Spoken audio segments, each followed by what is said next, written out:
Most acknowledge that UFO reports are not restricted to one particular country or continent of peoples. It is a global phenomenon, and those most closely affected by it, be they researchers or eyewitnesses, often come together at conferences staged throughout the world to share their views, information, and knowledge. In December 1999, we journeyed to Acapulco in Mexico, a popular holiday resort on the Pacific coast, to participate in the last major conference of the old millennium. Countless holidaymakers flock to Acapulco from countries far and wide throughout the year, drawn by sun-drenched beaches, magnificent bays, and nightly festivities which are a throwback to ancient Mexican culture. But the main attraction of that December week was undoubtedly the Congreso Mundial OVNI, an event which saw several sparkling presentations by some of the best-known figures in international UFO research. During our week-long visit, we caught up with several of the speakers during breaks in proceedings to seek their views on matters which are both topical and of particular relevance to their own field of study. Among them was Dr. Bob Wood and his son Ryan, who, over the past couple of years, have made several outstanding breakthroughs in analyzing countless documents pertaining to an alleged covert UFO study group known as Majestic 12. Later, we hear from Dr. Richard Haynes, widely acknowledged to be the world's leading expert on UFO and pilot encounters. And we discover what persuaded best-selling author Whitley Strieber to turn his attention to a new book on the environment entitled The Coming Global Superstorm. But we begin with Bob and Ryan Wood, who later this year will be among the guest speakers at the 19th Leeds International UFO Conference. The manual is an instruction manual for personnel to recover crashed saucers and ship the parts to various places. It does include special procedures for shipping from overseas. And so in that sense, it embraces the overseas aspect. Right. It's important to remember it is a field manual for troops in the field. And I think that this was, it didn't give a very broad overview of the program or maybe the other foreign intelligence that may have been available, but it was sort of a how-to manual. And when you look at the mundaneness of crate packing, it is almost an identical copy of an existing field manual, Army field manual from Carlisle Barracks in Pennsylvania, where they have a reservoir of all these manuals. And you can find the references in the back of the manual perfectly line up for the era, and some of the documents changed shortly thereafter the manual was printed in April of '54. So it's interesting that it's such a tight fit to that time frame. And even you might say that the fact that it's just about recovering wreckage and so forth, and not about all the other aspects that you mentioned, lends towards its authenticity rather than detracts. There are some other subtleties associated with the language too. For example, the use of the word screwdriver is two separate words, is the way it's shown in the manual, and that is consistent with what was in the dictionary like in 1949. And then over the next decade, it changed to one-word use as the application to a vodka drink got more. Yeah, I'm glad you mentioned some of those things. I mean, the first thing I think of is the control page in the manual. At first, the control page was not distributed because Don Berliner didn't perceive it, and then later it was discovered, and the control page has specific changes in the manual, and then initials and authorizations. And some of the initials, the JRT and EWL, we've been doing research and trying to identify those specific soldiers that would have been responsible for that in the Kirkland Air Force Base phone book. Stamped inside the manual is Unit KB88, Building 21, Kirtland Air Force Base. And we found there really is a Building 21. It's now called Building 750.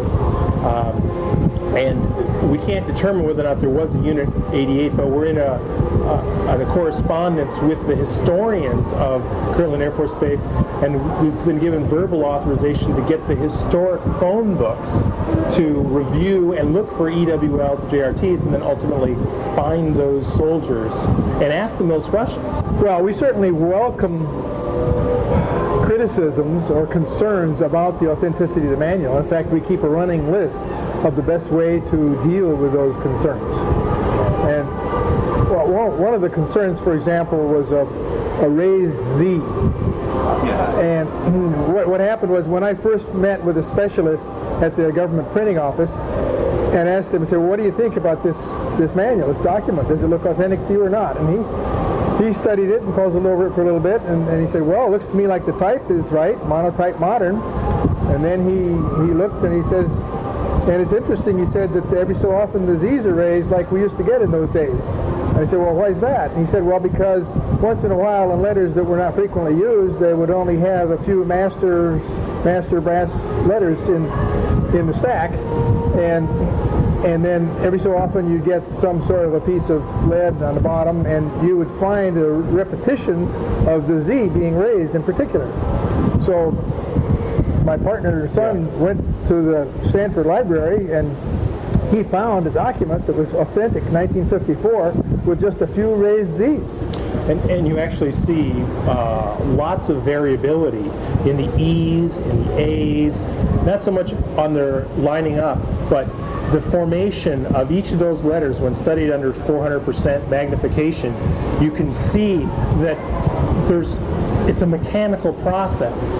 And the answer is that as Stan Friedman and I followed the trail of the Special Operations Manual, he continued to receive correspondence from Timothy Cooper, including copies. And I didn't know that. And then, as we were talking along, he said, well, I'm getting stuff from a guy who lives in California. In fact, he says he lives a lot closer to you than I do, Big Bear Lake. Why don't you go up and visit him? So I called him and went to visit this guy, Tim Cooper. And he said that over all the years that he'd tried to get some interest from somebody in the UFO community, I was the first person to drive up the hill and say hello. So he was therefore motivated to exchange information, and after a couple of meetings with him myself, then Brian and I met with him together. We probably had 6 visits, many dozens of hours. Yeah, 20 or 25 hours time with him. So Timothy Cooper's background is that he grew up in near Holloman Air Force Base in Alamogordo, and one of his close relatives was assigned there to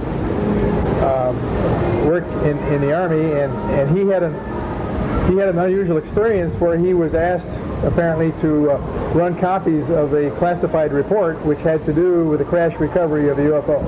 And he told this story to Timothy, and that caused Timothy to get some interest, so that as of 1988, Tim began to file Freedom of Information requests that ultimately transcended 12 different agencies. He has 5,000 pages of Freedom of Information request responses in his living room. Well, he basically has six different source elements. The first element was the Legionnaire. He met at the local Big Bear Legionnaire, who gave him the air accident report, which he later forwarded to Leo Stringfield, who published it in his book Status Report number 4, I believe. And then he had another source, a CIA archivist, who apparently contacted him and met him in person in a parking lot and handed over the Marilyn Monroe document, which mentions MJ-12 and the 5412 committee in the lower left-hand corner and signed by James Jesus Angleton. Now, was that an original document or was it a photocopy? Both are photocopies at present. And then the next source or rival was Cantwheel, the alias Thomas Cy Cantwheel, as we've come. I think Cy is his middle name or first name, but Thomas Cy Cantwheel. And you got mailbox drops first, and then there was an in-person meeting with Tim. And then Salina. There were 3 mailbox drops and then a meeting. Right. Then Salina, the daughter of Cantwell, a year later, sort of, I believe after Cantwell passed away, sort of wrote a note and attached more documents and said, my father's dying wish to the effect is that you have these. And so they were delivered. And then finally, in 1999, on July 9th, he received a package from a source called S1 in the mail, and also a package from the source S2, which included a large manuscript that was originally unclassified, that was stamped Top Secret Magic. So those are the 6 sources that Tim Cooper winds up being the conduit for. Now, it's important to emphasize that, Tim tried to correspond with Dick Haynes and Tim Good and Stan Friedman and maybe a couple other serious researchers, and wrote them letters, gave them documents and so forth, tried to get them interested at all, and they weren't really responsive or interested. And from 1992, I believe, to 1996, until we got involved, he just kept them in his attic. He was kind of like, I'm not sure they're real at all. He was quite skeptical. He was very skeptical. And he wasn't out to make money or do this or the other thing. He just sort of sat on it. He has a full-time job as a security guard. What is it about these latest documents which have got you to, I think it would be fair to say, excited? Yeah, it's the original paper and original ink and original typewriting. That's the #1 thing. Those are all forensically testable. And then the sheer volume of material, the sheer volume of original obscure material. When you talk about obscure material, what do you mean obscure material? Well, things that you couldn't even contemplate fabricating unless you had a degree in military history, had 10 or 20 years as an archivist in one of the many presidential libraries or national archives. I mean, you need those skills to try to create or fake something. They're just the most weird recent or difficult to find. Yeah. The most recent documents that have arrived really contain quite a range of material, in the sense that some of it is stamped in red Top Secret Magic or Top Secret MJ12, and others of it are merely newspaper clippings that were included in the original Blue Book files. So now we're talking, forgive me, we're talking about Blue Book documents that are not contained in the National Archives. yes, New Blue Book documents. new Blue Book documents. Many of the documents are unequivocally Blue Book documents. One of the documents not only references Blue Book in sort of a notation on the upper right, but it also identifies MJ12 and paperclip files, all in the same document. But the document itself is a publicly available technical paper on nuclear propulsion. Right. Yeah, that's actually one of the ones that are posted on the website on www.majesticdocuments.com. Is we posted the first 10 or 15 pages of a report on isotope thermal thrusters by John Martinez, who is alive and well today. And this report is stamped Top Secret Magic on it. It's a photocopy now, but the man's alive. He has the right expertise and background. Everything sort of checks. The only thing that hasn't been done is to go confront him or ask him, did you write this? And that's a tricky situation, because I believe for the first time we have somebody who's fingerable as a source for reverse engineering and reverse sciencing.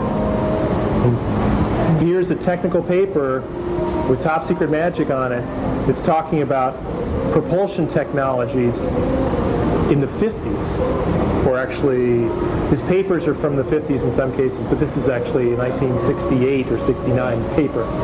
So it may sound an obvious question, but how can you approach this guy? Well, the first thing he would do, suppose he's still cleared, he would call a security office and say, Bob and Ryan just came by to visit me and asked me about classified material. What should I say? How should I deal with that?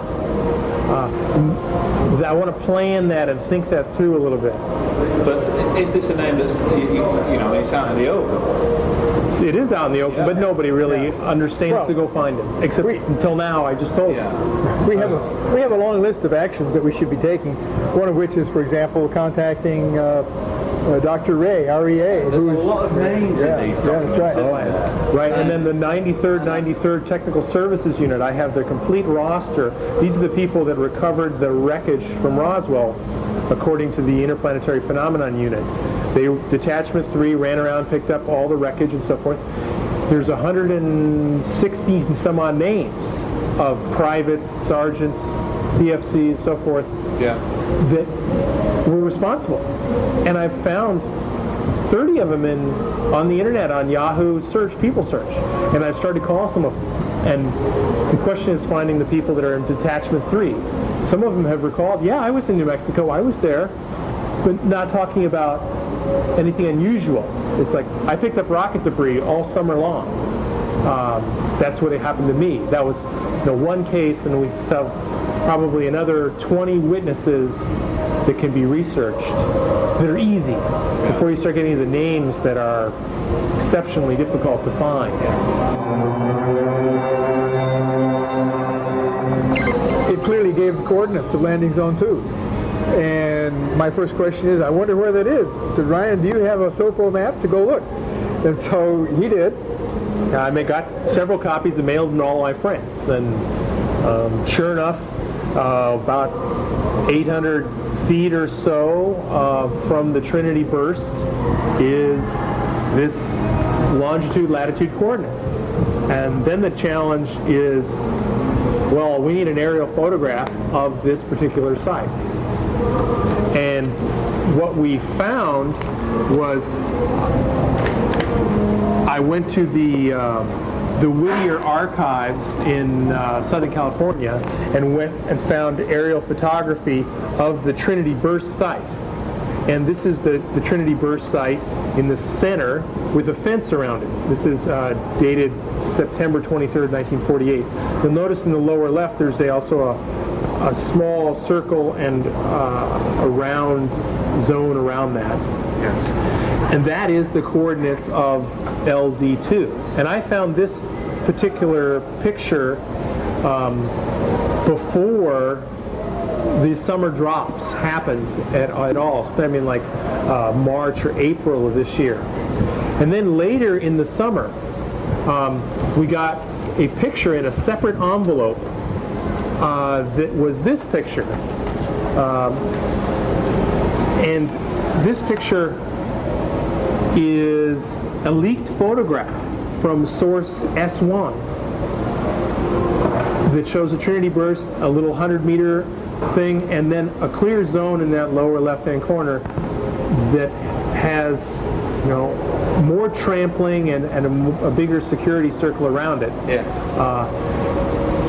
And so it's very interesting to note these two particular photographs, clearly showing that something happened. The next photograph we want to get is the one that's dated, June 30th, 1947, that there was nothing there.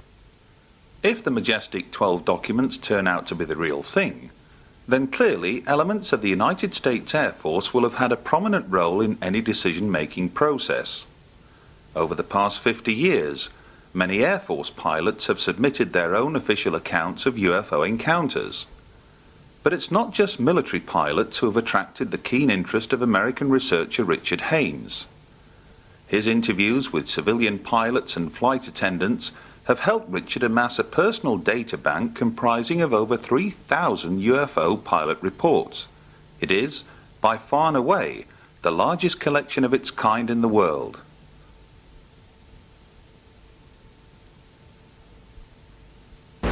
And I began this level of work back in the 60s, 1960s, when I was doing research for NASA, and had an opportunity to meet a lot of pilots.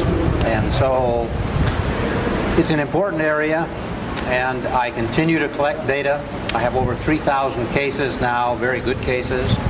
But I'm trying to specialize in electromagnetic effects. Some transient change in flight director, altimeter, compass, VORs, onboard electronic systems that only change their behavior when there is the presence of some strange phenomenon near the airplane. Is this something that has stemmed from a result of actually analyzing the data and looking for specific patterns? Partly. As a psychologist, I'm very concerned with the entire testimony. And what that means is not just the words that are used, but the presentation of those words, nonverbal communications, the engineering aspects, what the pilots tell me. So I've had to study a lot about aeronautical systems, aeronautics in general, so that I can put it in context and try to draw conclusions, not just from the patterns, which are important, but from specific details. Yeah. Your background as somebody who began this interest working with NASA, what were you actually doing with the space agency at that time, back in the early 60s? I was directing a laboratory called the High Luminance Vision Laboratory, which was basically a space simulation. And I could simulate the way objects look to the astronauts in outer space. And this was done for rendezvous and docking purposes, for Gemini, Project Gemini. And during that research, I came to discover that I could set up an optical situation in my laboratory. It was a clean room, before there were clean rooms. And there was a solar simulator for realistic sunlight as it exists in space. And I could set up a target situation that could totally fool the observer. And I was surprised at that. I didn't expect that could happen. But by controlling the optical variables, I discovered that I could fool you. I could make you see anything I wanted you to see practically. I could change shape, color, size, intensity, orientation, distance. And so I said to myself, I can explain UFOs. They're just misidentified natural phenomena. And I think as a skeptic, I set out to disprove the whole thing.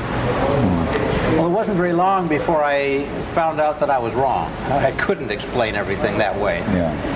And that came as a result of interviewing pilots, a lot of them. Were these in the main military pilots, or was it just a general mix at that time? General mix. I think there were more commercial pilots, actually, because we were testing volunteer commercial pilots in our flight research in simulators.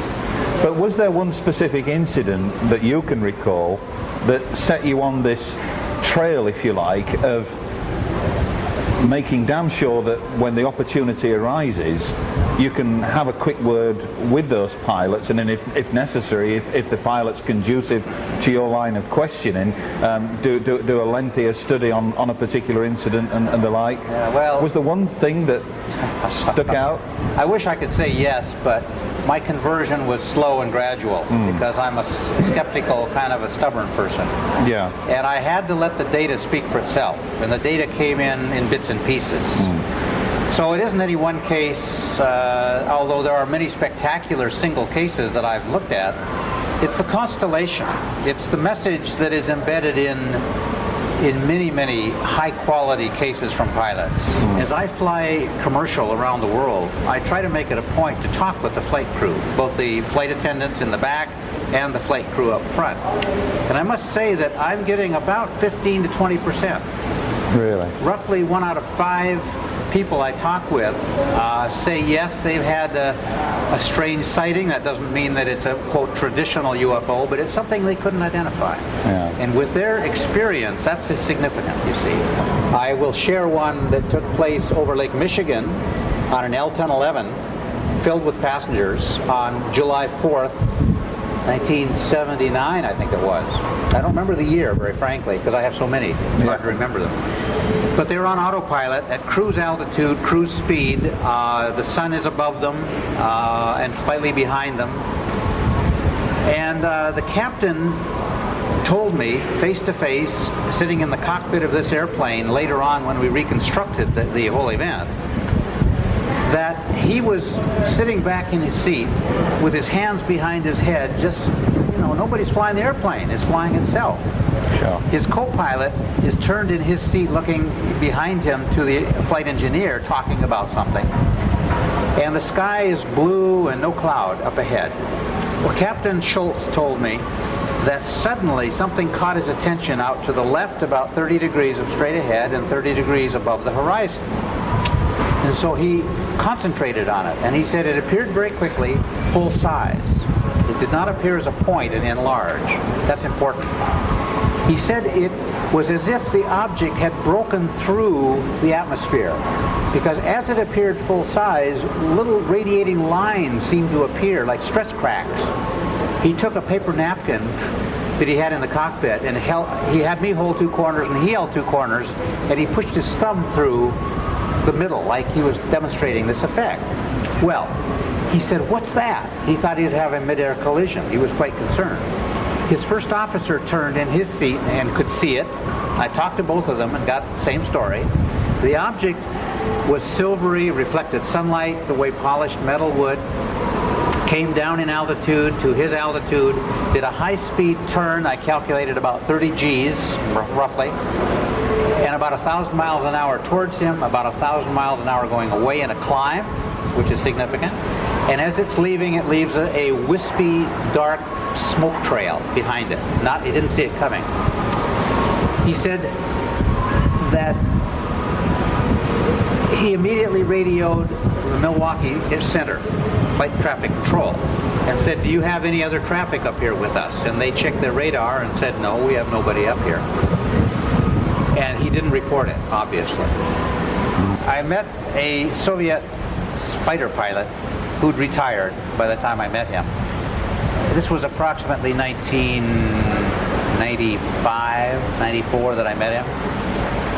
And he came to Novosibirsk, where I was lecturing at the university there, to meet me from Chelyabinsk. And because he had this story to tell, and he couldn't find anyone to tell it to. And so I'd been there from America, and so he came over. Well, he was in a Czechoslovak 2-place trainer, but he was alone in the cockpit, doing acrobatic training. It was a clear, sunny day, very cold, as you might imagine, in the Ural region. Well, he was doing acrobatic loops, vertical loops. And as he would come over the top and start down the other side, he was generally in the northerly direction. And the city of Chelyabinsk, which is about 1.5 million people, was to the north of him. And he said on three of these loops, and as he got to the top of this loop and looked almost level now in the northerly direction, here was a very long, grayish cigar just hovering out there in front of him. Well, he was flabbergasted. I mean, he was shocked. He doesn't speak a word of English, and so it was all in Russian. And he said to me that it didn't move, as far as he could tell. There was no background to compare, actually. But he was surprised it was above the city, because there was a lot of air defense at that time. This was before Perestroika. And he did 3 of these loops, and each time it was in the same place, and he radioed the field where he had taken off from, which was to the south and east of the city quite a ways. "Do you have anything on radar?" And they checked, nothing on radar. So they said, "Come back and land. Don't stay up there." He had no weapons on board the plane. It was just a training flight. So he did. He immediately went back. As he's getting ready to land, which must have been 10 minutes later approximately, he happens to touch his face. He's wearing a leather flight helmet, no goggles, so it's unexposed around his eyes, and an oxygen mask. He gave me the oxygen mask as a souvenir. He said, "I happened to touch my eye region, my nose, above where it was protected, and I couldn't feel anything. I was anesthetized." And he used the Russian word for cork. He said, "My skin felt hard and puffy, and I had no sensation there, like cork." So he landed. He's getting a little concerned, right? Got out of the airplane, went right to the dispensary, to the doctor. The doctor examined him and said, "You have some sort of burns, skin burns." come back and see me in a day if they don't repair. Well, he said for about 2.5 to 3 weeks, his skin right in this open region here puffed out, he said, about 1/2 inch. Well, I talked to his wife when I was visiting years later in Chelyabinsk, and she backed up the story. She used her own words, but they backed up the story. She was scared. Some sort of radiation she was concerned about. And eventually, after 2-3 weeks, it goes back to normal, and there's nothing remaining, by the way, today.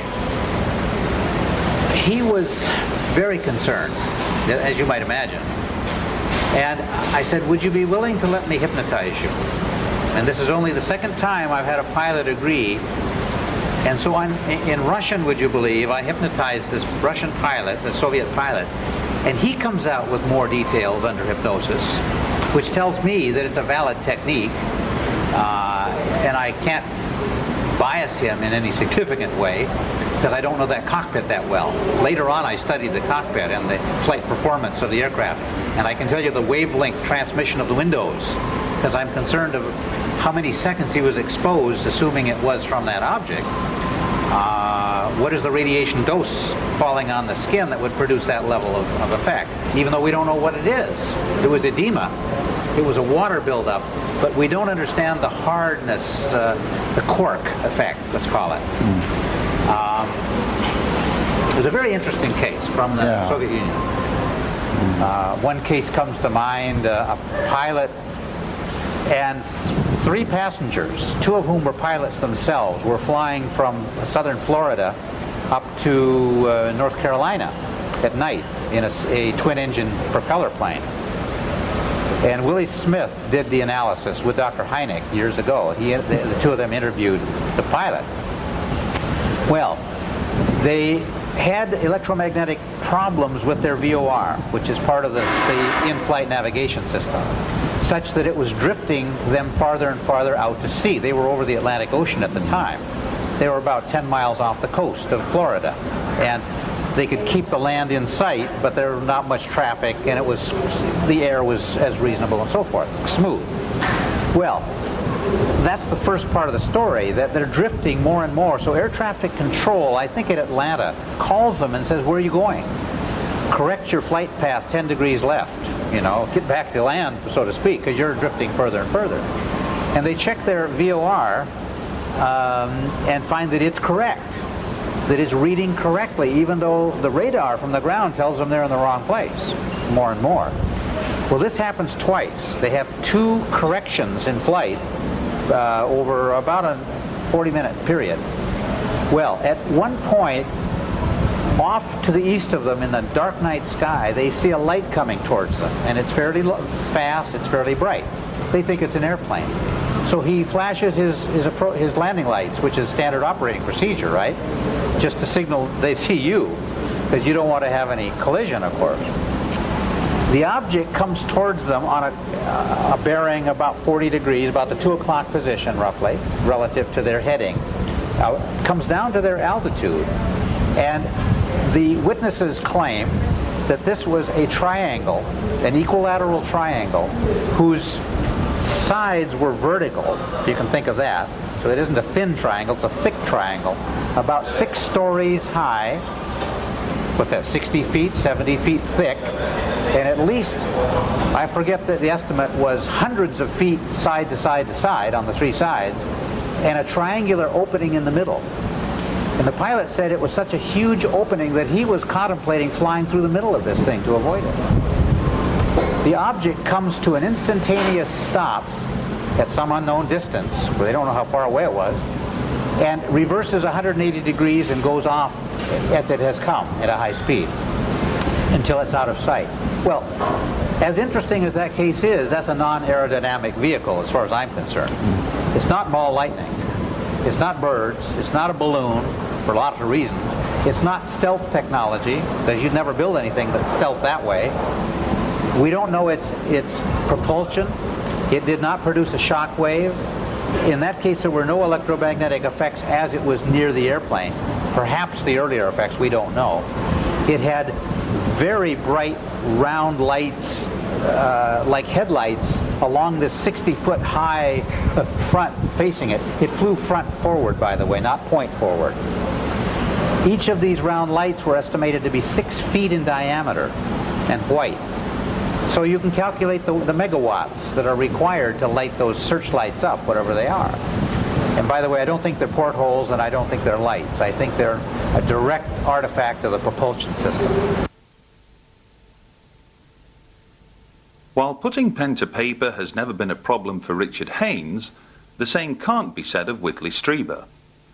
Over the past decade, this most complex of characters has unleashed a mind-numbing series of books on UFOs ever since undergoing a traumatic abduction experience which deeply affected the man. But what, we wanted to know, had persuaded this gifted writer to set aside all talk of UFOs and abductions and instead produce an astonishing new book, warning of impending dangers to the global environment. The subject matter of the new book, which is called The Coming Global Superstorm, is sudden climate change. In The New Scientist of November the 27th, 1999, there is a story about the North Atlantic Drift, which is a current that is vital to the weather of Europe. It states that this current is changing its strength because of global warming, and that Europe is liable to get much colder very soon. A few days ago, there was a violent storm that swept across Europe because, apparently, of the declining power of the North Atlantic Drift. The coming global superstorm is about what happens as these currents that bring warm water up from the tropics fail. And the reason they will fail is that the water in the northern oceans is getting so warm that the heat pump effect between the tropics and the north is ending. And the ironic danger of global warming is not that things will get too hot, but that they're going to get very much colder very suddenly, and the first place at peril is Europe. That is essentially the thesis of this book. What was it, what was the catalyst, if there was such a thing, that inspired you to research, if you like, the environment and produce this book? Well, I was writing a book called The Edge with the radio show host Art Bell. We were working on it together when I had a meeting in Toronto with a gentleman who seemed to know a great deal about the way the planet works, including giving me a quick 2-paragraph explanation of ice ages, and the comment he also made was that this was about to happen again. And I took notes while he was talking, and it was complex, but I was able to sort them out well enough. And when I sorted them out, I began to realize that what he had described was at the absolute edge of scientific knowledge of how the process of ice ages has taken place. And it was very interesting, and I could also see that it was a very important warning because things were going to fall to pieces pretty soon, and we really weren't looking for this. We didn't realize it. So Art and I decided to change the subject of the book and write about this. This gentleman that I met came to my room in the middle of the night at 3 o'clock in the morning, and he seemed as human as you and me. He just was terribly brilliant. And there were many, many other things that he spoke about as well that I thought were richly insightful. It was a marvelous meeting, and that was where it started. Now, there's no mention whatsoever of UFOs or extraterrestrials or anything of that ilk in the book itself, but nonetheless, would it be fair to say that all of these so-called visitations, all of these global events that some label UFO phenomena, some label contact, some label all manner of things, would it be fair to say that all of this has now, if you like, you found a meaning for this. The well-being, the safety, if you like, of our planet is uppermost in the importance, if you like, of the phenomena, or whoever is behind the phenomena. The well-being of the planet and of us is uppermost in my mind. I have taken from my experiences whatever I could to serve that, including trying to understand whether or not there really are aliens here. I tried hard to find this man, to understand who he was and how he had gotten to where I was in the middle of the night, when there was no one except just 3 or 4 people who even knew where I was. I was unable to do so. I consider him to be in some way connected with the phenomenon, but I don't know how. He seemed totally human. Good evening, Acapulco.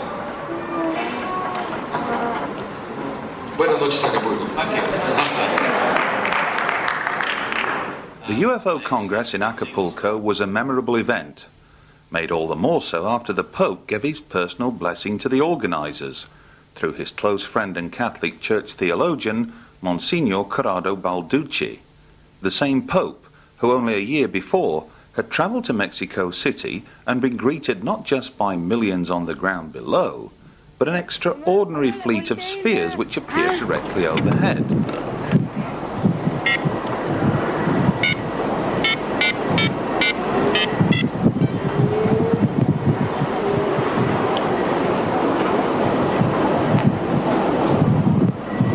¿Todavía los tienes? Sí.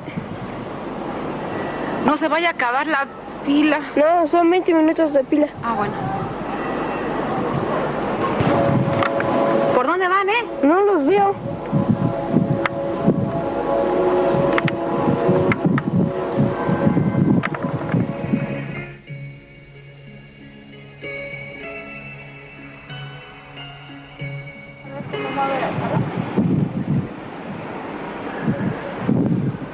No, son tres esferas. For years, skeptics and debunkers, and indeed some UFO researchers, have poured scorn on the so-called fleets. They insist that the sphere-like objects are nothing more than balloons. However, during our visit to Acapulco, Russell Callahan stumbled across a little-known but crucial fact that belies this argument. Well, here we are putting the final touches to another edition of UFOs Hard Evidence.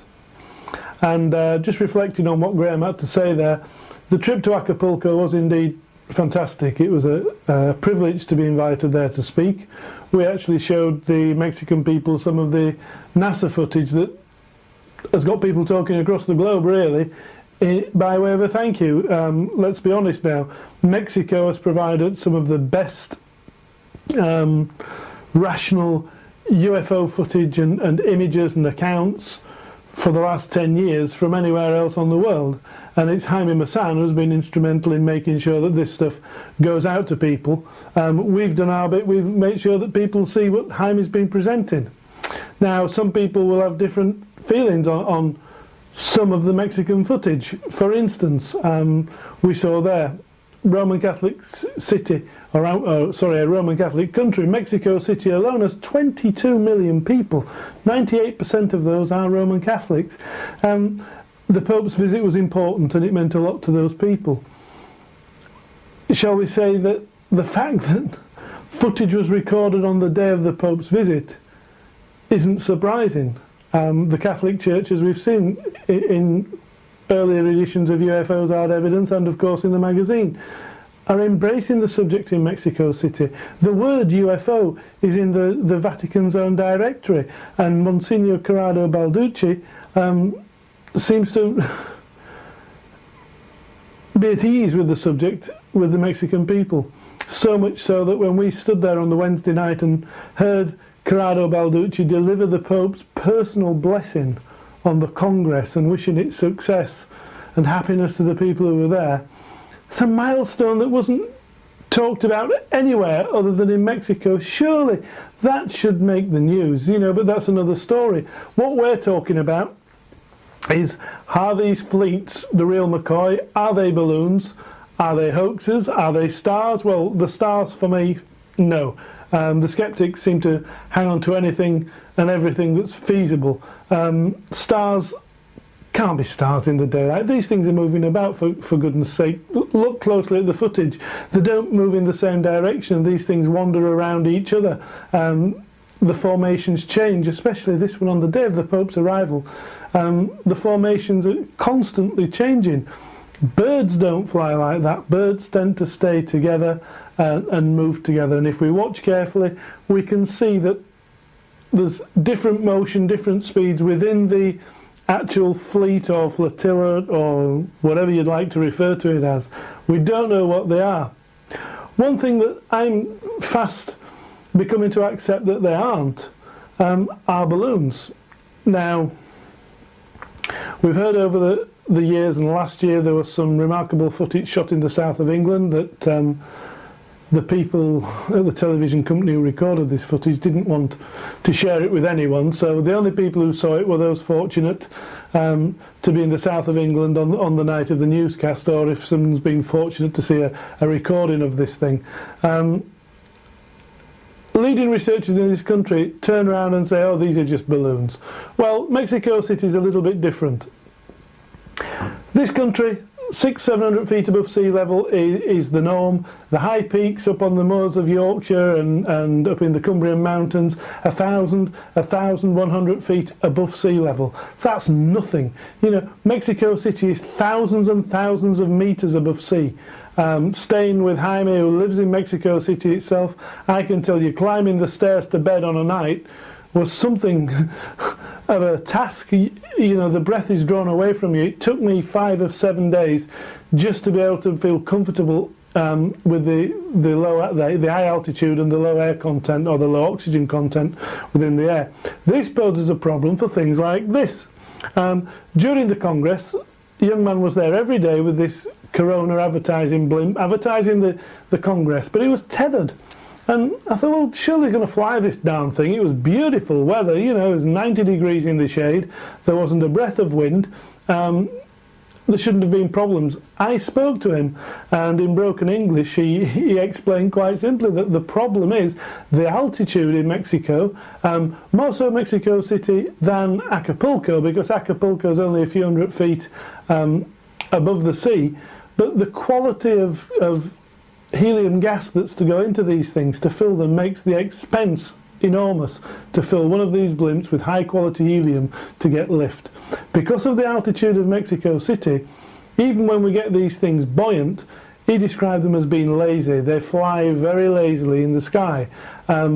Yes, children's balloons are available. We've seen the cartoon characters, the little silver balloons, and I've seen them where people have let go of them, and they don't achieve a great height. These things seem to saunter about at 10-15 feet above the ground and end up getting caught in the electricity cables that are only maybe 20 feet above the road. Now that's due quite simply to the atmosphere, the air conditions in Mexico City. Again, very high altitude, very thin air, the helium just can't lift the balloons, and to say that a fleet of balloons could be released, hundreds of balloons, in the Pope's image we've counted 50 different things there, 50 different images. If this was the case, and these things are flying at several thousand feet, the volume of helium gas and the expense of helium gas to fill these balloons to achieve this sort of lift would put you in the category of paying somewhere around about 15 or 20 pounds a balloon. Mexican people don't earn that in a week. Ask yourself the question, are they going to pay that for a balloon? No. I do not think these are balloons.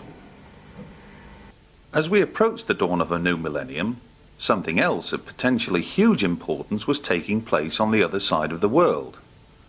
On the 26th of December, the Phenomena exhibition opened its doors at the Fremantle passenger terminal near Perth, Western Australia. Some 2 years in the planning and a solid year in the making, the organisers of Phenomena intend to clone the exhibition and, through a worldwide franchising operation, help further educate tens of millions as to the reality of this subject. Occupying some 12,000 square feet of space and employing some of the very latest visual and display technology, The exhibition is composed of several pods, each comprising of a particular theme. UFO magazine has worked closely with the exhibition organisers during the past 2 years and made a sizable contribution in terms of literature, fact-finding, images and videotape material. Elsewhere, Dr. Roger Lear has supported the venture by kindly donating some of his prized surgically removed implants, while a mysterious sphere that fell to Earth in Mexico several years ago was loaned by Jaime Maussan and housed in an impressive glass casing. So join with us now as we wander through this truly unique exhibition, one that will reopen its doors in Sydney later in the year and later appear in towns and cities across the globe.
Back in March this year, our travels took us to Laughlin, Nevada, home to the International UFO Congress and Film Convention, the largest UFO conference of its type staged anywhere in the world. Once more, our cameras were present to record several on-the-spot interviews with some of the key speakers. Larry Warren is no stranger to UK shores, but did he have anything new to add to those events he first described in his book Left at East Gate, which claimed among other things that a UFO appeared over Rendlesham Forest in December 1980.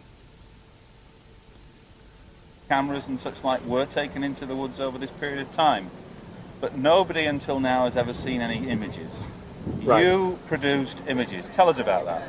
The images that I showed one picture which didn't reproduce very well. We'll work on that glitch for leads. And sort it out by then, but what happened to me since our book came out, and of course we really did have a great deal of success as far as it reaching people in England, them feeling empowered that this event is your Roswell, and it is something not to be ashamed of or not look at. It's something to really sink your teeth into and get involved. Well, having a book come out, and with the advent of the internet, and which I'm not up on unfortunately yet, a lot of witnesses that went through these events had no idea that word one had been mentioned about it. They went on with their careers, they retired, and in the last few years, 5 years or so, we've seen most of the people I was with either long out of the military, starting to see this stuff come up on their computers, or seeing the book on television, Bent Waters, my God, it's out. Or on the internet, easily accessing it, because there's the Bent Waters alumni site, people that were stationed there over a 40-year period. And they're starting to see, well, the UFO thing, it's out, and then they found it. What happened to Peter and I is that through our publisher, back when they did cooperate with us, and before they decided to keep the book sales, is that we would get letters forwarded to us. And many times they're from regular folks that come to these conferences. And more often than not, I started to find they were from very key players in this event that were higher ranked than I, or equivalent rank. Some were friends, some I knew peripherally, saying, good for you, glad you did it. A few were, I have to be honest, saying, well, I don't remember any of this. A number of them were, my God, it filled in the gap because I couldn't get off my post that night. But it also countered, and will counter over this next year, is that I've been accused of it all. We all know this. But over the years, people have said that there was a rumor mill, and so anyone could have picked up on this information. It will be very apparent to people over the next year that there was no rumor mill when people that worked on our flight that didn't get out there had no idea what had happened at all. It was that clamped down, like some senior people said. I got a letter, first of all, that said, I want to thank you for what you did. This is leading to the pictures. They came out, and this gentleman said to me, and I'm holding his name right now because he's not sure what he would like to actually be dealing with this. I said, I don't know if I'm too controversial. I shouldn't be the guy. His view, counter view on that is that I've done this from the beginning. He's watched it develop. He said, no matter what they do to you, you keep coming back. He has children. He has a lot to lose. He's an executive now. He took these pictures, as he told me. I have all of it in his own handwriting. I even have the negatives, the original negatives, that can be analyzed and will. I've sat on these for 2 years. Even my dear co-author, Pete, has been very nervous about these, has been, I think, frightened of them. I have shown a few people, and over the years, I think it's one more nail in the coffin. Like, oh, Jesus, this guy might be right, for God's sake, and a lot of people don't want that to be. I don't want to be right. I want to know what happened to me. He told me I have these pictures, and I'm like, look, I'm not even an expert on this. I have enough to deal with on my plate. And basically, this guy was involved on the first night, snapped pictures with a Canon camera that was in the back of a law enforcement car for accident investigation. And he took the film. They encountered, this is literally when they were thinking they were encountering a crashed plane, started taking pictures of this triangular object as described, as seen in some of the reports that are coming out from the next day now. Same lighting configuration. It has density to the triangle, a black triangle. Doesn't look like what I saw on the 2 nights later at all. It really doesn't. But it does match exactly the verbal descriptions and written descriptions of the gentleman on the first night. And he did something quite unique with the film. Amazing. What he did, knowing he was higher ranked and had been in the game, knew this was extreme significance. These gentlemen did experience missing time, which they're having a great deal of problems with. These people are now seeking out UFO or experiencer-friendly therapist to heal some things that are in their lives, the memories. He took the film. What he did is that with his knowledge of this, he said, this film, it will never be seen again. To another person that was with him, he took the camera, he fired off pictures. The first picture I showed today was taken at a distance of 150 feet approximately in a clearing. I know exactly where this clearing is and have been bringing people there for years. It's not the site on the third night on Cable Green, it's before that. He took the, fired that first shot. His sense in his heart is that this phenomenon knew they were there. The clicking of the camera told, it's just he sensed because it started moving toward him. He took that picture, he got pictures within 5 feet of it. He is not the Jim Peniston who touched the object and had the telepathy. I believe what Peniston says about that. I believe that was said to him by whatever was in. This gentleman continued to fire pictures off him, but because of the, he thought he had taken at least 15 to 20. I have 7. And I have the actual film. They just go blank. But there's a moment where radio contact was cut off in that forest. CSC couldn't reach these guys for 4 hours, and this is where I believe and other things happen. Rod Regier has worked on several classified projects involving satellite surveillance technology.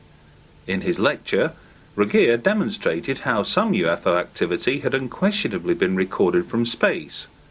But how important are satellites to this subject, and what of the future? I started working in the aerospace industry as an astronautical engineer in 1964. And I worked on the Saturn Apollo moon rocket, and my job was to design the interface wiring between the various elements of the rocketry, the different stages. Then I worked on the first space station, the Skylab, which your readers and viewers will know impacted Australia several years ago. I don't know the specifications for that. And then moved on to a small company in California that's primarily designing remote sensors, but has nothing to do with the psychological remote sensors. These are items designed to detect events at a far distance. I always like to indicate, and I didn't in this presentation, but that there's a paranoia that starts to develop amongst people when they're around spy satellites and other things. They see maybe too many movies or something, but I guarantee you that these satellites cost millions and billions of dollars, and their operation runs into the millions of dollars per day. Our 15 minutes of satellite data is a computer printout a little over 6 inches thick, of which we have technicians wade through it to get some of the items that don't pass muster, so to speak, in the first breath. And so what we have is a tremendous amount of data, and for the resources to be spent on determining who's visiting whom at what meeting, it would be in the intelligence agency's best interest to pick up the telephone and have the local sheriff or police drop by and pay them a visit, rather than devote a very expensive reconnaissance satellite to take pictures of the license plates of the automobiles in the front yard. So when viewing conditions are right, we can read the newspaper that's on the front yard of somebody's house from deep space. We can do that, and we've been able to do that for years. More important, though, is we can also use these for beneficial measures that beyond the surreptitious observation of our neighbors, and that is to look out to exploit mineral deposits, find oil fields, look at pollution tracking. For law enforcement, we can track vehicles that may present a problem to us. We can watch troop movements. We can see refugees and maybe allocate resources. We can look for crop failures.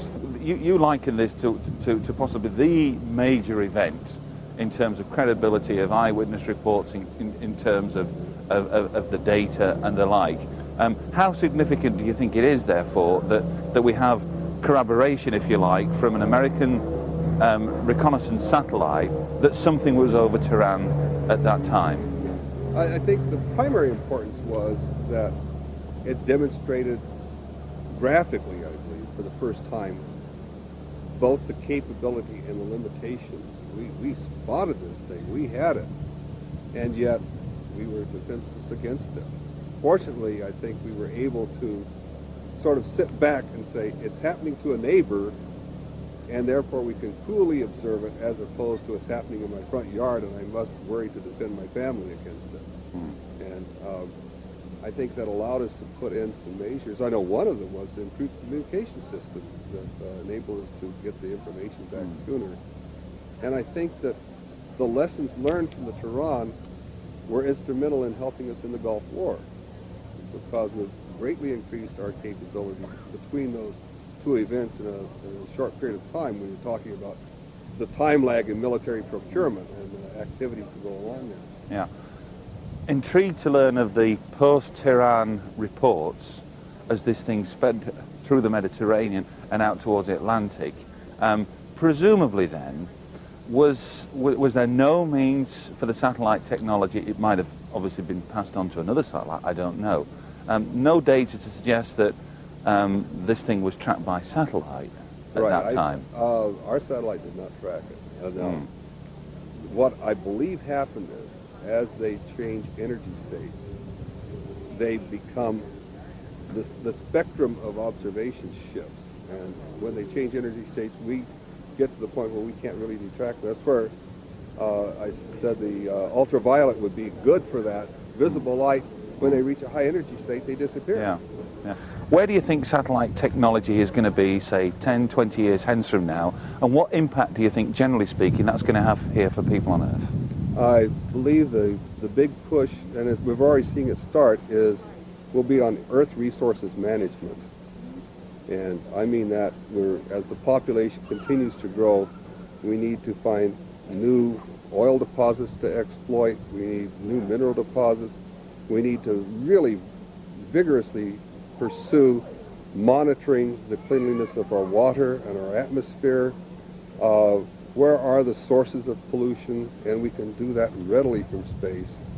So the person who's doing the pollution can be tracked down, and not his innocent neighbor who happens to have a smaller checkbook.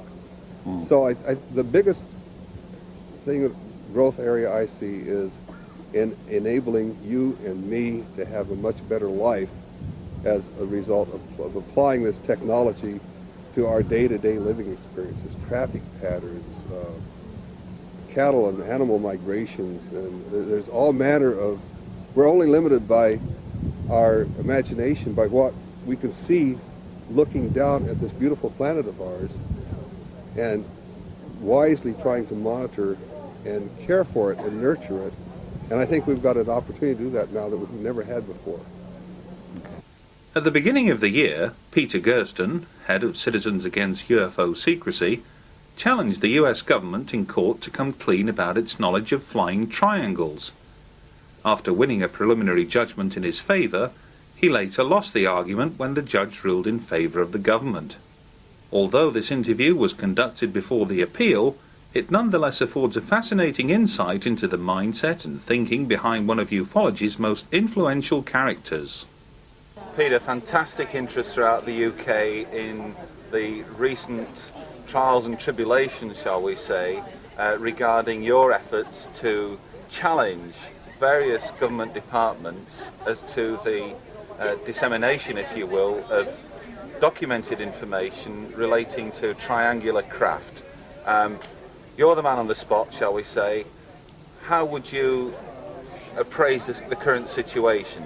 I mean, this is quite a unique thing, isn't it, to get the judge to actually side with you? Oh yes, this is the first time Cause has brought Citizens Against UFO Secrecy. In the last 20 years has brought maybe 6 lawsuits. This is the first time the judge has been receptive to my arguments. Receptive to the point of directing a governmental agency to provide a UFO group with additional information. Now, what is it about the triangles that you feel is so significant, or is this just a part of the whole big picture here? Well, you're right on both accounts. Number one, it's part of the big picture, but it also involves an object the size of a football field that can hover, or what's described as, from witnesses as floating, which is unusual to describe a mechanical craft, that can accelerate rapidly, attain high speeds, that's virtually noiseless, that has orbs around the sides that detach and attach. I think that since this object is being seen in populated areas over the last 20 years, not only in this country, but in England and in Belgium and other countries, I think it's time we found out about it. And what's more significant is that when we inquired of this object from the Department of Defense, they told us they conducted a reasonable search and can find no information on this object. As far as I'm concerned, they're lying to us. It can't be possible because they searched the Defense Advanced Research Projects Agency and they had no information. They searched the Joint Chiefs of Staff and they had no information. And the Department of Defense is charged with gathering intelligence and providing security for the citizens of this country. So how can they not know about an object that's seen at treetop level in populated areas over major cities in this age of terrorism? Well, the Department of Defense, for whatever reason, has not come to the courtroom, has not sent any attorneys. They are represented by the U.S. Attorney's Office. And they just toe the party line. They treat this as any other Freedom of Information request. The agency does the search.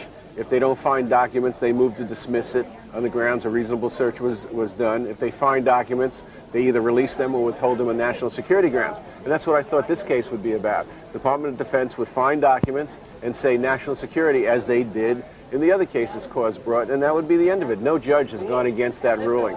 But they didn't. They stated they found no documents. They did a reasonable search. So the U.S. Attorney is just putting forward that position that they didn't have to do an exhaustive search. All they had to do is a reasonable search. They did a reasonable search. There are no documents. What we submitted, what Citizens Against UFO Secrecy submitted, were 33 affidavits from people that actually saw the object, were willing to come forward, put it down on paper, and then swear to the contents. So we submitted this to the judge, said, Judge, look, this object exists, Judge. It exists not only over the last 20 years, but it was seen last month. You know, so how can they not have information? How can they have done a reasonable search and not found anything?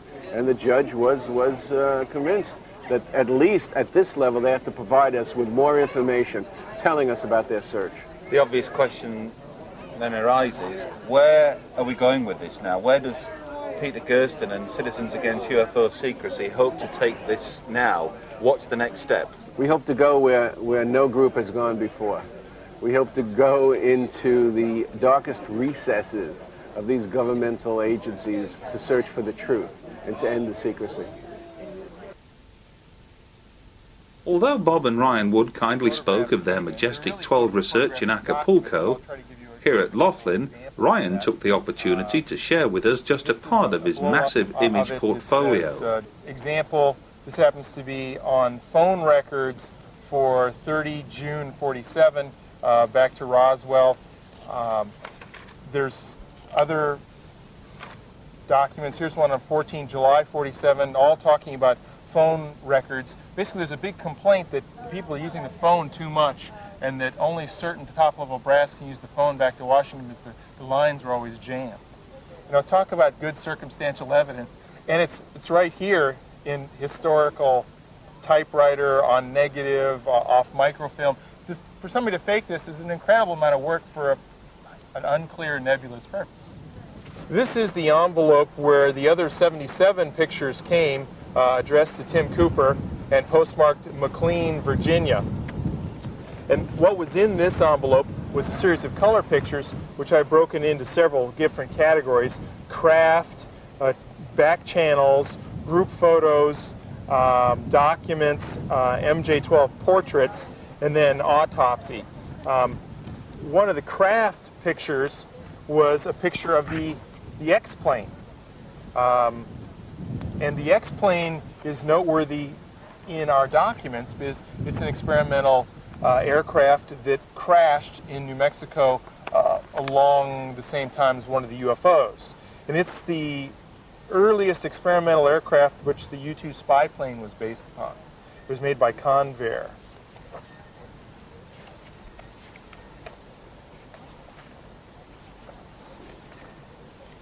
I'll mention this one for a second. This is a unusual looking craft that says DOD video, and what I just realized really after watching Wendell Stevens give his talk is that this looks very similar to the egg beater type craft that was near Area 51, or was alleged to come from Area 51, with these funny looking protrusions. So I think that this is actually a U.S. built craft of some sort and not extraterrestrial. And that brings up a whole new thought in my mind of, am I getting junk along with... This is a picture of sort of an unknown object. It's unclear, and it's not sure that we don't have it right side up or upside down, but it looks like a spacecraft of some sort, although there seems to be like rivets or spark plug-like edges, which are consistent with some other witness testimony for craft. A couple of Russian or KGB officers, an MJ-12 back channel. We don't know his name. This one is a KGB intelligence chief. I can't remember his name right off the bat, but you have identified him. Yeah, one of our friends has got a name.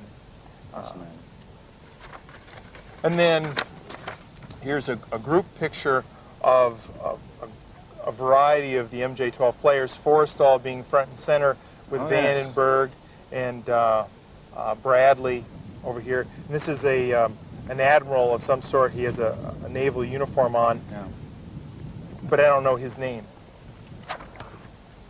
And this one around the table. Okay. Which is... Yeah. This is a picture of the Scientific Advisory Board in 1947 with Theodor von Karman at the head of the table and the label of MJ-12. It's not clear if everyone was cleared or briefed for MJ-12, but I think that many people were involved in the reverse engineering. It may have been parceled out and they've only given one aspect of the problem to work on, but these people were most likely involved in a serious way. Earlier we mentioned how Dr. Roger Lear had kindly donated some of his surgically removed implants to the Phenomena exhibition. But what is it about these implants that the makeup of the implants themselves points to an extraterrestrial presence? Well, I was the one performing the first surgery because it was a foot case, and the general surgeon then acted as my assistant.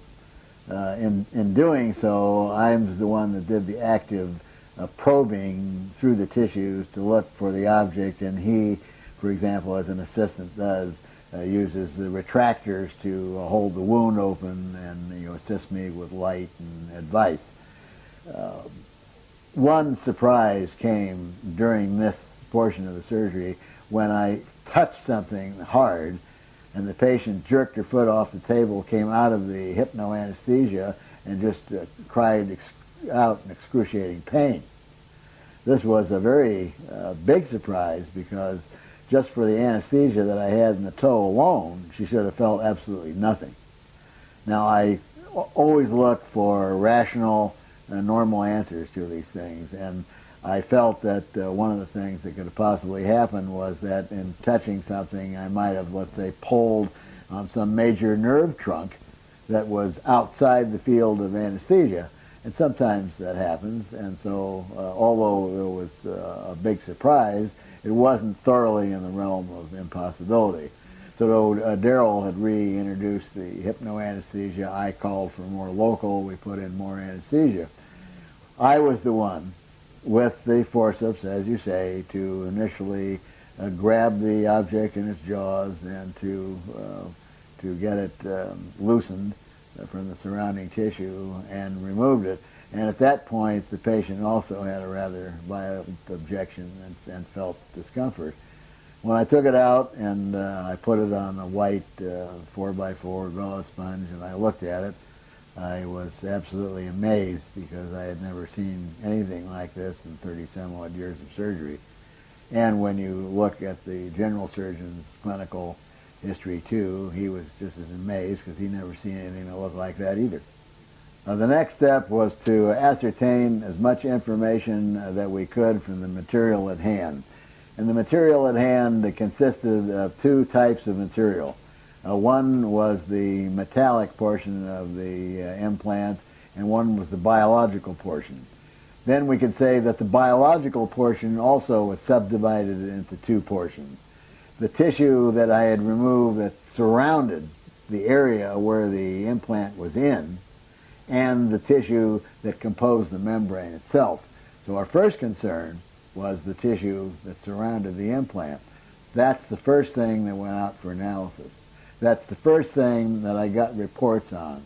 That is the first thing that probably pushed me over the edge from a consummate skeptic to a maybe strange. How so?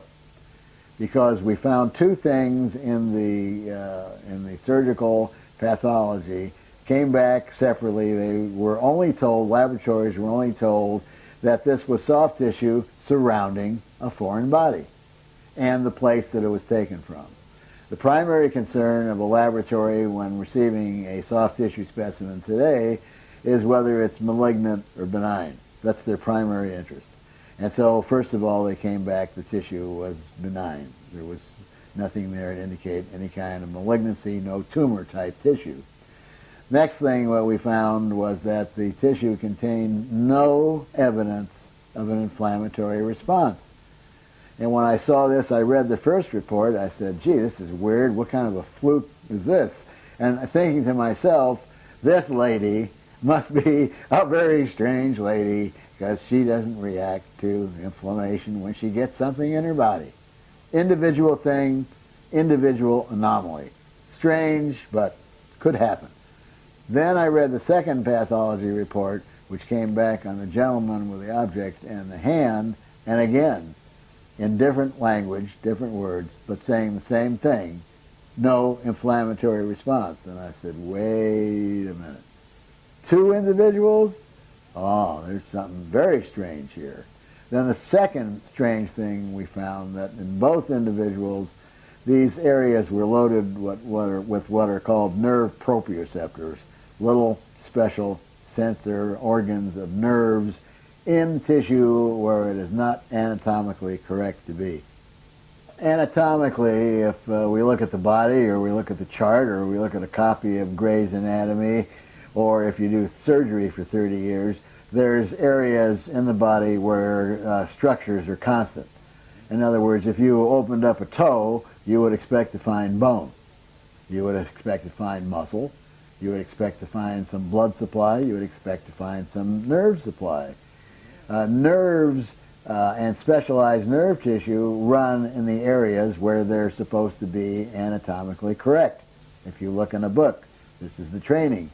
Most human beings, if we open them up, certain areas of the body, all the anatomical structures will be the same. So that's actually what allows surgery to take place. We don't expect to open a chest and in one individual find the heart 2/3 on the right, 1/3 on the left. It's always 2/3 on the left, 1/3 on the right. The tissues where these objects came out of were sort of a fatty, fibrous, cushioning type of tissue, deep down next to a bone. These are not places where you find specialized end organs for nerves. It was found that if the objects were taken out of the blood serum solution and dried, the membrane became brittle and lost its tensile strength. And then you could take any sharp instrument and cut through it, scrape it off the metal that was within. And when we first did that, we found out that there was 2 pieces of metal that composed the T-shaped object, not one. But it would be impossible to know that as it came out of the body, because you could not move one little metal member on the other. It would not move. It was wrapped so tightly with this membrane structure, one piece of metal would not move upon the other. So that's how we got it off, and that's the next step, was that we took pieces of the membrane and we sent that for analysis. The results of the membrane analysis, again, was one of the many surprises now, one piled upon another, which propelled me into an area that I wound up in today. The membrane was composed of only 3 simple human biological substances. One is called a protein coagulum, which just means that it's protein derived from clotted blood. That's the bulk. And in this bulk, if you look at it under the microscope, you see some brown granules that look like raisins. And these brown granules were subjected to an iron stain, and it came back positive, and it was determined then that these brown granules was a substance called hemosiderin. And hemosiderin is an iron pigment, and it's oxygen-binding pigment, the cousin of which is hemoglobin, which is in the red cells. It's the carrier transport mechanism for oxygen about the body. Then the third and the last thing that we found were strands of keratin. And keratin makes up the outer layer of your skin, makes up your fingernails, toenails, your hair, and the first few layers of the cornea of the eye. And those are the only places you find keratin on the body. Now, there is a pathological situation. In other words, abnormal physiology is pathology. There are abnormal situations where you can find a process occurring in deep tissues of the body called keratinization. In other words, things can be coated with keratin. And we don't know why that occurs, but it's some sort of a genetic anomaly. But this was not keratinization. This was actually keratin strands that were in this membrane. And after learning that, I went into the medical school textbooks at Stanford, Harvard University, George Washington School of Medicine on the computer, and tried to see if there was something listed in the pathology books that I was not aware of, or something that may have been discovered for my 30 years of practice that I did not know. and I was unable to find anything that had ever been removed from the human body that was composed of these three substances. And this is a challenge that I put out today, that I make, of course, to anyone in a scientific field, is if they think these are mundane objects, then please, please direct me to where I might look into a textbook and see this material somewhere else. I think we might say that the total sum of what I've done so far is do 8 surgeries to date, and that the 8 surgeries have netted us 9 objects. And of the 9 objects, 1 turned out to be an ordinary piece of strange glass that contained sulfur. So that leaves us with 8 objects from 8 surgeries, all which turn out to be very strange. 3 of these 8 objects are little grayish-white balls that are attached to an abnormality of the skin. And these were mistaken by a dermatologist in one case to be a lesion called a calcifying epithelioma, saying that the little grayish-white ball was a ball of calcium. This was one of the first specimens that went into the National Institute for Discovery Science, and it turned out to have 21 different elements, and none was calcium. The information on the other balls, we are just starting now to get that information in because of the lack of funding and the cost of these tests. Now, the other 5 objects are all metal objects and all covered with this very strange membrane. 3 of the 5 objects are little cantaloupe seed-shaped affairs, and once the membrane is removed, there's a little metallic rod inside. The other one that was removed from the toe of the lady was a T-shaped object which contained 2 little metallic rods, one butted against the other. And the last one was a metallic triangle that was removed from a gentleman's jaw, also covered with this very strange membrane. Now, the first set of results came because the National Institute for Discovery Science had sent some of these metallic objects to Los Alamos National Labs. Los Alamos did a comprehensive examination with an electron microscope and told us what elements were in the metal rods. And at the end of their report, they merely suggested more research, more tests should be done. At that point, we knew we didn't have an ordinary piece of wood or a twig. We knew that a prestigious laboratory such as Los Alamos would not say go do further testing if they had an ordinary mundane object. So the objects then went back to NIDS, and from NIDS they went out to New Mexico Tech, which is another world-class laboratory, and an entire battery of metallurgical examinations were performed. The results, their conclusion was that these were objects that were most likely samples of meteorites. And they were not told the origin. The laboratories were never told whether these fell off an ostrich's feather or whether it was found on the bottom of the ocean. So we know, without a doubt, since there is no skin abnormalities with metallic objects, no scar, no visible port of entry, we certainly know that the lady did not step on a meteorite and the gentleman didn't whack one with the back of his hand.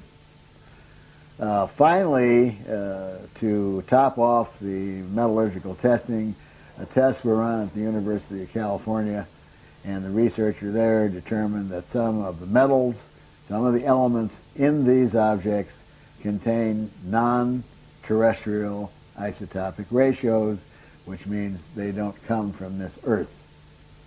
By this time, I don't think that I could have had any further surprises that would push me farther over the edge than I already was. This was the icing on the cake. This then meant that we were proposing the most profound question that could absolutely be proposed to mankind, and that is, people who allege alien abduction wind up with objects in their body that contain extraterrestrial isotopic ratios. And therefore, the only conclusion that I could draw was that these people are telling the truth. And this is proof that mankind has been manipulated by extraterrestrials, interdimensionals, some other being other than human beings. To end this edition of UFOs Hard Evidence, here's a look at some recent and not so recent video footage gleaned from UFO enthusiasts around the world. Until the next time, thanks for watching, and we look forward to the pleasure of your company again in the not too distant future.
Occurred on Saturday the 29th of April. What was unusual about this sighting was there were actually 4 separate sightings of craft within the space of roughly an hour and a half. This first piece of video you can see here shows a UFO with an aircraft in its very immediate vicinity. The aircraft seems to be above the cloud because it gets obscured behind the cloud. The UFO is actually, I believe, beneath it because it hovers underneath. So there could be some distance between the two craft, but still in aviation terms, it's quite a near-miss event. So I think it's quite significant for those reasons. You can also see that there's quite a bit of aircraft traffic in the vicinity. It's a very busy part of London. You've got City Airport to the east, and you've got traffic coming into Heathrow in the west. It's very busy. This second sighting occurred approximately 30 minutes after the first, at around 3:22 p.m. Again, this object was quite indeterminate in shape, possibly spherical, very reflective, and was visible for approximately about a minute. Again, it appeared beside a cloud, hovered, and disappeared. Okay, we've seen 2 objects this afternoon. One was just a couple of minutes ago, very high altitude, that direction. It wasn't very near, but definitely a solid structured craft. That's 2 sightings in about 35 minutes, so it's very, very exciting. I'm hoping that on these craft. This third object was probably the most unusual out of the 4. It consisted of a dumbbell type of craft, 2 spheres very closely linked together. As you'll be able to see from the video, seems to be a kind of rotation going on with these 2 objects, and you'll also notice the top of the spheres seems to blink in and out of visibility, very unusual. Again, suggests that this isn't a balloon or 2 balloons strung together, because again, it's swaying on a particular axis, and if these were balloons being buffeted around by the wind, you wouldn't really expect this kind of uniform rotation going on. I believe that personally this is some kind of dumbbell craft that is actually coming in and out of our dimensional plane, if you like. God knows what the physics involved is, but you know, one minute you can see this object, and the next minute it's kind of hazy. This final object appeared at approximately 4:20, roughly 35 minutes after the dumbbell craft. Again, it just appeared from out of the blue. What's interesting about this object is that it seems to hug the contour of the clouds. Now, it seems to me that it's definitely under intelligent control. If if it were a balloon, you'd expect it to just be blown around randomly in the sky, but it's actually following the contour of this cloud as if to keep itself concealed from inquisitive eyes. This whole event drew to a close roughly about 4:25, so we're talking about an hour and a half in which 4 craft appeared at separate times. Again, this is sets a precedent for me. I think it's very significant that these craft are appearing in greater numbers and more often. I think there's definite hint that this is an attempt at communication by the occupants or the pilots of these objects.